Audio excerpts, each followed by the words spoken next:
मेरे प्रिय आत्मन, सहज योग में आज दूलन दास का एक पद लेने जा रहे हैं। दूलन दास का जन्म 1650 ईस्वी में हुआ और 1778 ईस्वी की लंबी आयु तक वे भारत की धरती पर विचरण करते रहे।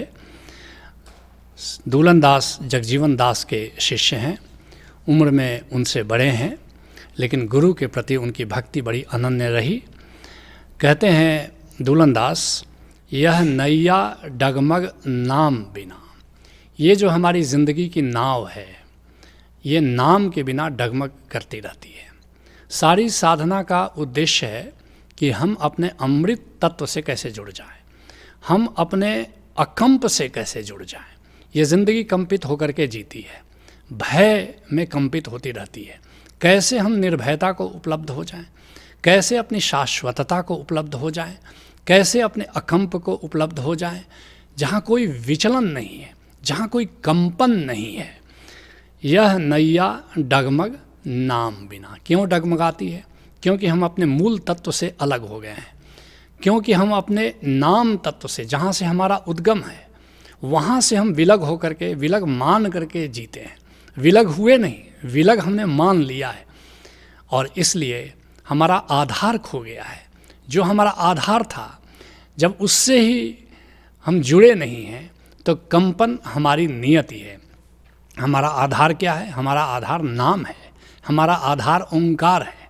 किसी तरह ओंकार से जुड़ जाओ तो सारे कंप विदा हो जाते हैं, सारे भय विदा हो जाते हैं। जिसके लिए पलटू साहब कहते हैं, नाव मिली केवट नहीं। ये ज़िंदगी की नाव तो मिल गई, लेकिन केवट नहीं मिला, नाविक नहीं मिला। कैसे उतरे पार? फिर कैसे भवसागर को हम पार करेंगे? छूटी डगमगी नहीं। नाम से अगर मिलन नहीं हुआ तुम्हारा, नाम से जोड़ नहीं बंधा तुम्हारा, नाम को तुमने आधार नहीं बनाया, तो ये जो डगमगी है तुम्हारी, ये जो कंपन है तुम्हारा, ये जो विचलन है तुम्हारा, ये डरते डरते जो जीते हो, जो कंपित होकर के जीते हो, ये विदा नहीं होता। संत को वचन न माने, संत का उपदेश नहीं सुनते। संत क्या समझा रहा है, इसको हम समझने की कोशिश नहीं करते। मूरख तजय विवेक, चतुराई अपनी आने। विवेक क्या है? एकमात्र बुद्धिमत्ता है, संत के वचन को ध्यान से सुनो और उसके अनुसार चलो। लेकिन हम अपनी चतुराई, अपनी होशियारी, अपनी बुद्धि लगाते रहते हैं। मनमुखी होकर हम गोविंद को जानने की कोशिश करते हैं। इंटेलेक्चुअली हम परमात्मा को समझने की कोशिश करते हैं। इंटेलेक्चुअली हम अपने जीवन को समझने की कोशिश करते हैं, जबकि अनुभव हमारे जीवन की समझ बन जाता है। इसी से ये जीवन में डगमगी रहती है, कंपन रहता है, विचलन रहता है, भय रहता है। कहते हैं दूलन दास, लाई ले सत्य नाम रटना। बस सत्य नाम को जानो, एक ओंकार सत्य नाम को जानो और उसके सुमिरन में जियो तो गोविंद से जोड़ बन जाता है। फिर गोविंद तुम्हारे जीवन का आधार बन जाता है, फिर सारे कंपन विदा हो जाते हैं। जिसके लिए जगजीवन साहब, जो दूलन साहब के गुरु हैं, कहते हैं, नाम सुमिर मन बावरे, कहाँ फिरत भुलाना रो। ऐ मेरे पागल मन, नाम के सुमिरन में जियो, कहाँ इधर उधर तुम भटकते रहते हो। मट्टी का बना पुतला, पानी संग साना हो। ऐसी ज़िंदगी है क्या? एक माटी का पुतला है और तो कुछ है नहीं। एक दिन हंसा चल बसे, घर बार बिराना हो। एक दिन आत्मा, जीवात्मा इसमें से निकल जाएगी और यह माटी का पुतला यहीं धरा धरा रह जाता है और खंडहर हो जाता है बिल्कुल। कहते हैं दूलन दास, इत उत भवजल अगम बना, अहे जरूर पार तरना। जरा ठीक से ज़िंदगी के चारों तरफ देखो, चारों तरफ भवजल तुमको दिखाई देगा, चारों तरफ अगम बना। एक दुर्गम जंगल है चारों तरफ, कोई मील का पत्थर नहीं है, कोई रास्ता दिखाई नहीं देता, कोई पगडंडी दिखाई नहीं देती। उसको पार करना है बिना मार्गदर्शक के। कैसे उसको पार करोगे? कैसे अपनी मंजिल तक जाओगे? अहे जरूर पार तरना। मगर याद रखना, जंगल में तुम घर नहीं बना सकते, तुम्हें अपने घर जाना है और तुम्हारा घर शून्य में है। गिरह हमारा शून्य में, अनहद में विश्राम। वहाँ जाना है, जंगल के बीच से जाना है, भवसागर को पार करके जाना है। एक नाविक चाहिए और मंजिल का ज्ञान चाहिए, मंजिल का बोध चाहिए।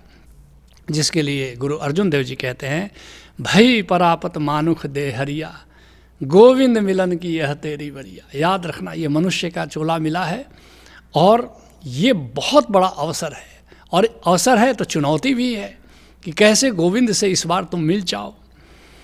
कहते हैं दुलन दास, मैं निगुनी गुणों एको नाही।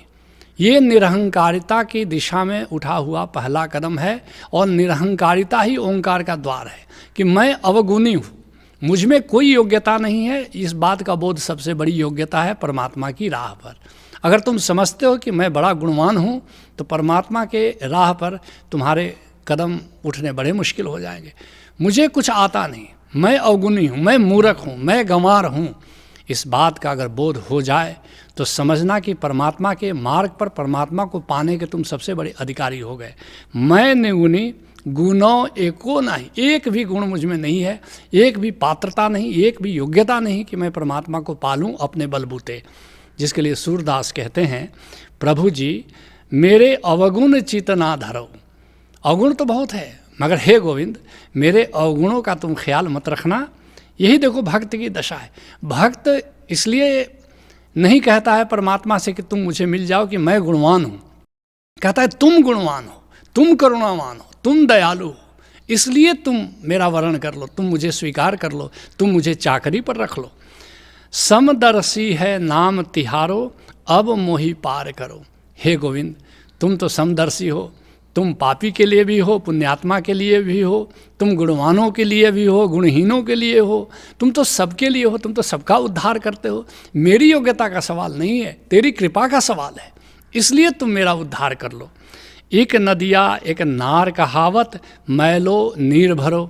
अब उपमा बड़ी प्यारी देते हैं, कहते देखो एक नाला है और एक नदी है, जैसे गंगा नदी है और नाला भी उसमें गिरता है, लेकिन जब दोनों मिली एक बरन भय, सुरसरी नाम परो।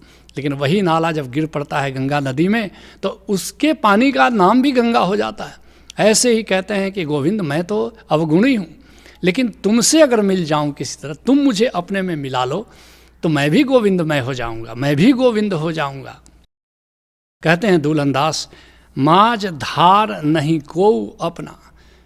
मझधार में डूबा जा रहा हूँ, संसार की मझधार में डूबा जा रहा हूँ। दूर दूर तक देखता हूँ, कोई सहारा नहीं दिखाई देता, कोई अपना नहीं दिखाई देता, कोई बाँह पकड़ने वाला नहीं दिखाई देता।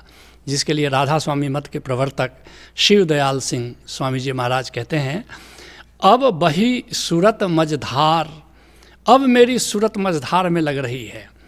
गुरु बिन कौन लगावे पार। अब मेरा ध्यान मझधार में गया, ये जो चारों तरफ मझधार दिखाई देता है, अब कौन मुझे पार लगाएगा। जकड़ कर पकड़ा इन संसार, और संसार ने पकड़ लिया है मुझको, या मैंने संसार को पकड़ लिया है। अब ये पकड़ नहीं छूट रही है। नाम बिन कौन करे निर्वार, नाम के बिना, गोविंद के बिना अभी संसार के पार मुझे कौन भला लगा सकता है, कौन छुटकारा दिला सकता है। कहते हैं दुलन दास, देहं शीस सतगुरु चरणा। और इसलिए अपना शीश सद्गुरु के चरणों पर मैं रखता हूँ, और ये बड़ी बात है। यहाँ से परमात्मा का जगत शुरू हो जाता है। जैसे ही तुम्हें बोध शुरू हो गया कि मैं अवगुणी हूँ, मुझ में कोई क्षमता नहीं, मुझ में कोई पात्रता नहीं है, और किसी नाविक के शरण में हम चले जाएं जो मुझे नाव पर चढ़ा के, नाम की नाव पर चढ़ाकर मुझे भवसागर के पार करा दे, ये बोध अगर तुम्हारी ज़िंदगी में उतरना शुरू हो जाता है, जैसे ही भीतर तुम्हारे भाव शुरू होता है, पैदा होता है कि अब सद्गुरु की हम तलाश करते हैं, जिसके चरणों पर हम अपना सिर रखते हैं, अपना सारा अहंकार विसर्जित कर देते हैं, अपने अहंकार को देने को जब राजी हो जाते हो, तो गुरु तुम्हारे अहंकार को स्वीकार कर लेता है और उसके बदले तुम्हें ओंकार ही दे देता है, परमात्मा ही दे देता है। सौदा बड़ा प्यारा है। उसी की ओर इशारा करते हुए कहते हैं दुलन दास, देहं शीश सतगुरु चरणा। अपना शीश, अपनी ज़िंदगी, अपना तन, अपना मन, अपना धन, अपना अहंकार सब सतगुरु के चरणों पर मैं रख देता हूँ। जिसके लिए यारी साहब कहते हैं, गुरु के चरण की रज लेके, गुरु के चरणों की धूल लेकर दो नैन के बीच अंजन दिया। अपनी आँखों में काजल की तरह, अंजन की तरह उसे लगा लिया हमने गुरु के चरणों की धूल को। तिमिर माही उजियार हुआ, निरंकार पिया को देख लिया। एक चमत्कार घटित हो गया। भीतर जहाँ अंधेरा था वहाँ एकाएक उजाला फैल गया, और वहीं मैंने उस उजाले में अपने प्रियतम गोविंद को मैंने दीदार कर लिया। कहते हैं दुलन दास, नाम आधार है दूलन जना, दुलंदास कहते हैं कि हरि के जनों का, संतों का, प्राणों का आधार क्या है? नाम आधार है, गोविंद आधार है, और कोई दूसरा आधार नहीं है। और एक बार गोविंद के नाम को अगर आधार बना लो तो फिर सारा कंपन, सारी डगमगी तुम्हारी विदा हो जाती है। जिसके लिए संत रविदास कहते हैं, एक आधार नाम नरहरि को, जीवन प्राण धन मोरे। बस मेरा एक ही आधार है, नरहरि का, गोविंद का नाम है, वही मेरा जीवन है, वही मेरा प्राण है, वही मेरा धन है। संत दादू इसी को और भी प्यारे अंदाज में कहते हैं, चल रे मन जहाँ अमृत बना, जहाँ अमृत का जंगल है वहाँ मेरे मन तू वहाँ चल, और वह अमृत का जंगल तुम्हारे भीतर ही मौजूद है। निर्मल नीके संत जना, वहाँ जितने संत हैं वहीं जाते हैं, उसी अमृत वन में जाते हैं। निर्गुण नाम फल अगम अपार, वहाँ निर्गुण नाम का, ओंकार का फल लगा हुआ रहता है उस जंगल में, वहाँ ओंकार की गूंज पैदा हो रही है, ओंकार का फल, सदा फल लगा हुआ है, ऐसा कहो। निर्गुण नाव फल अगम अपार, संतन जीवन प्राण आधार, वही संतों के जीवन के प्राणों का आधार है। उस आधार पर अपनी ज़िंदगी को टिका दो, फिर देखो कैसे तुम्हारी डगमगी विदा होती है। जिसके लिए गुरु अर्जुन देव जी कहते हैं, हर हर नाम जपे जन कोई, ताकि आशा पूर्ण हुई। जो गोविंद के नाम के सुमिरन में जीता है उसकी सारी आशाएं पूरी हो जाती हैं।